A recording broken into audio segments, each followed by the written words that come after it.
भारत एक ऐसा देश है जहां हर कोने से कोई न कोई हुनर मिल जाएगा। बस सही मार्गदर्शन न मिलने के कारण लोग अपने उस हुनर को पहचान नहीं पाते हैं। इसी समस्या का समाधान करने के लिए आईआईएम अहमदाबाद के प्रोफेसर पद्मश्री अनिल गुप्ता ने देश के अलग अलग इलाकों में शोध यात्रा कर रहे हैं। इसी कड़ी में 15 से 21 फरवरी तक पद्मश्री प्रोफेसर अनिल गुप्ता 85 किलोमीटर चलकर 27 गांव का भ्रमण कर रहे हैं।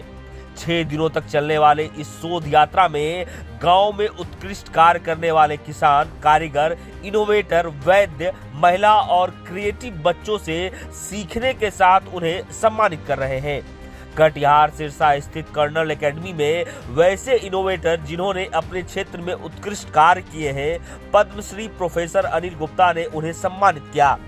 देश के कई राज्यों का भ्रमण करते हुए 52वां इस शोध यात्रा को लेकर प्रोफेसर अनिल गुप्ता कहते हैं कि देश के ऐसे किसान, श्रमिक को इकट्ठा किया जा रहा है जिन्होंने बहुत कम लागत और विपरीत परिस्थिति में बेहतर शोध कार्य करके दिखाया है और वह जन उपयोगी रही है। साथ ही उन्होंने बढ़ावा देने और उनके आसपास सफल इनोवेटर को विकसित करने में मदद करना है। हम लोग पूरे देश में पैदल पैदल चलते हैं। गर्मी में जाते हैं जहाँ गर्मी पड़ती है और ठंड में जाते हैं जहाँ ठंड पड़ती है। और हमारा मकसद है कि जो लोगों के पास नए नए काम करने की भावना है, प्रतिभा है, सृजनशीलता है, उसको ढूंढना, गांव-गांव जाकर उसका उनके द्वार पर सम्मान करना और उनको राष्ट्रीय और अंतर्राष्ट्रीय पहचान देना। हनी बी नेटवर्क ये काम 36 साल से कर रहा है। षष्ठी संस्था ज्ञान के सहयोग से ये शोध यात्राएँ आयोजित करती है। चेतन ने यहाँ आकर पहले ढूंढा उन लोगों को जिन लोगों का हम सम्मान करने वाले हैं और इस शोध यात्रा के दौरान और लोगों को भी ढूंढेंगे। इस तरह से उसने करीबन 35 से ज़्यादा शोध यात्राओं का आयोजन किया है।